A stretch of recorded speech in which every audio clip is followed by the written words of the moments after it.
on est une force en marche. Ceci est un péplum moderne, une fresque. Les artistes ont envie de sortir de leur rôle de manipulateurs, de simples bouffons. En vous divertissant, je vous fais oublier, je vous trompe. En vous parlant, en vous révélant que l'on n'est rien sans vous, nous formons un instant rare. Nous accomplissons quelque chose de fragile, dont nous ne connaissons pas le chemin. Sans vous, sans vos yeux fermés, sans votre confiance, tout peut s'arrêter. Quand les Indiens ont attaqué, il n'y avait rien à faire. Big Bro, notre grand frère, avait pourtant tout prévu. Il nous avait fait travailler nuit et jour pour la gagner, cette terre. Il disait « What the fuck? We're here for the future, baby! Woo, woo, woo! Come on, baby! » Tout était dit. Il fallait rire et danser.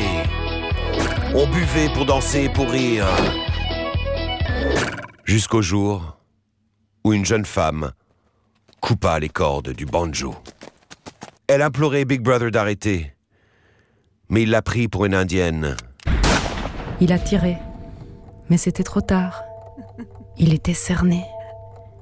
Elles étaient des milliers, une gigantesque assemblée, et toutes avaient les yeux fixés sur lui. Leurs yeux étaient immenses, mais elles ne le voyaient pas. Elles refaisaient le monde sans lui. L'humanité entière était devenue une petite sœur. Les femmes, les hommes, les enfants, les vieillards avaient tous choisi d'être des Little Sisters pour tourner le dos à Big Brother. Ils les regardaient, ils criaient. Lentement, très lentement, toutes se tournèrent.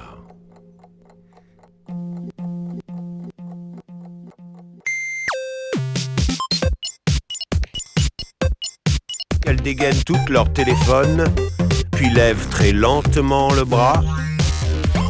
Elles cadrent, visent et se prennent en selfie. Toutes, hommes, femmes, enfants, vieillards, toutes sont devenues des Little Sisters pour défier Big Brother. Merci de poster vos images sur les réseaux sociaux de Big Brother pour le narguer avec le hashtag Little Sisters.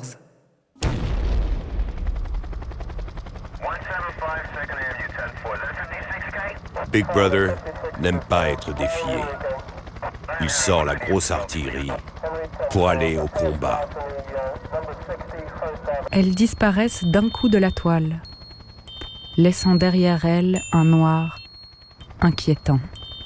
Une dizaine de Little Sisters se sont couchées en plein jour. Hommes, femmes, vieillards, enfants s'allongent. D'autres se couchent pour expérimenter un changement de point de vue collectif. Elles rêvaient de leur grand frère, des belles choses qu'il aurait pu faire. Elles se levèrent, puis lentement, très lentement, toutes ensemble, elles levèrent le petit doigt. 1000 petits doigts étaient levés en signe de ralliement. Il avait laissé le monde pourrir. Il y avait contribué. Il aurait pu aider 100 000 milliards de fois. Pas une fois, il n'avait levé le petit doigt. Elle ne comptait plus sur lui. Elle ne comptait plus sur personne. Elle comptait sur elle-même, sur leur nombre. Toutes levaient le petit doigt. Des néons clignotaient. En grandes lettres roses fluo était écrit « Big Brother in Paradise ». On était au Panama, dans une sorte de parc d'attractions comme à Las Vegas.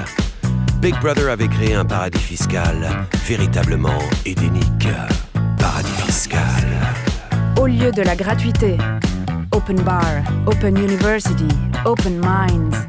Paradis fiscal. Lieu où les hommes libérés de leur charge de travail se consacrent à la philosophie, à la poésie, d'autres à écrire des blagues pour détendre les philosophes et les poètes. On était au Panama, dans une sorte de parc d'attractions comme à Las Vegas. Big Brother avait créé un paradis fiscal véritablement édénique. Paradis fiscal. On était au Panama, dans une sorte de parc d'attractions comme à Las Vegas. Big Brother avait créé un paradis fiscal véritablement édénique. Paradis fiscal.